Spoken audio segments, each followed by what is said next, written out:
If you need help, can you come to my daddy, please? Okay, hopefully that first clip came through there. I'm experimenting with this, but my daughter would not do that clip without that prop, so I'm going to try to use it here. Back in the day, I used to be a ski patroller. That's where I got that little sign. Please don't tell anybody I stole it. Um, but we would put that sign at the edge of the ski area boundary so that when people would come up on the forest, we'd literally put it on a tree on the end of the forest. And so you'd be skiing along and you would see that sign. And so what you would say to yourself is, whoa, if I go beyond here and I get hurt, no one's coming to get me. And that would be bad.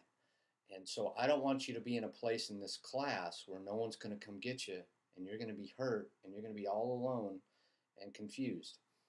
So it's a twisted analogy, I know at best, but please don't go into an area that is not patrolled. So when you get lost, you need a statistic ski patroller to come help you, if you will. Okay, so you're going to get lost in this class. It's natural, it's normal. Please don't feel bad, but you will get lost. Okay, and you're going to need to come get help. And I'm going to use one more prop, and I'm going to explain to you that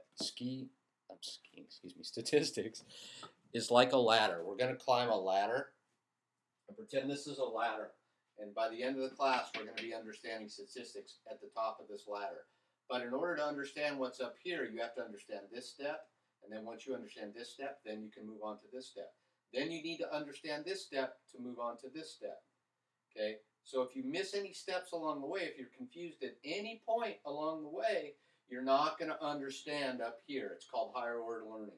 So when you get confused, and you will get confused, a little voice will come and say, I'm confused. Just like the little voice, when they saw that sign, they thought, I shouldn't go beyond this point because if I get hurt. Okay? So when you get confused and you have that little voice that says you're lost, okay, come get help, please. Okay? It's not weird. Everybody who does well in this class gets lost and then they get help. That's how you do well in the class.